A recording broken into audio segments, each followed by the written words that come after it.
नमस्कार, मी किरण Palkar. Crime diary news चॅनलमध्ये आपले स्वागत आहे. पाहूयात आजच्या ताज्या बातम्या. राजारामपूर येथे सततच्या त्रासाला कंटाळून लहान भावाने केला मोठ्या भावाचा खून. 1.5-2 वर्षाची मुले झाली पोरकी. कोल्हापूर राजारामपूर येथे 4थ्या गल्लीत राहत असलेल्या हर्षद विलास पांढरबळे वय वर्ष 23 याचा लहान भाऊ यश विलास पांढरबळे वय वर्ष 18 याने कोण्यात तरी जाड वस्तूने डोक्यात घाव घालून खून केला. हा प्रकार रविवार दिनांक 8 मार्च सायंकाळच्या सुमारास घडला.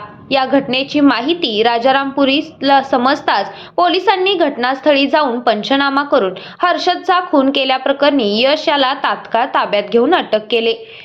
पांढरबळे कुटुंबीय राजारामपुरी येथे 4थ्या गल्लीत राहत असून त्याच्या घरातील नातेवाईक तामगाव येथे यात्रेसाठी गेले होते. घटने दिवशी हर्षद व यश हे दोघेच घरी होते. त्यांच्या घराच्या टेरेसवर परत वाद झाला. हा वाद वाढत गेल्याने रागाच्या भरात यश याने आपला मोठा भाऊ असलेल्या हर्षद याच्या डोक्यात घाव घालून खून केला. या घटनेची माहिती परिसरात समजताच घटनास्थळी मोठी गर्दी झाली होती. हर्षद याला 1-2 वर्षाची आणि 1.5 वर्षाची 2 मुले असून ते पोरकी झाल्याने परिसरात मोठी हळहळ व्यक्त केली जात आहे.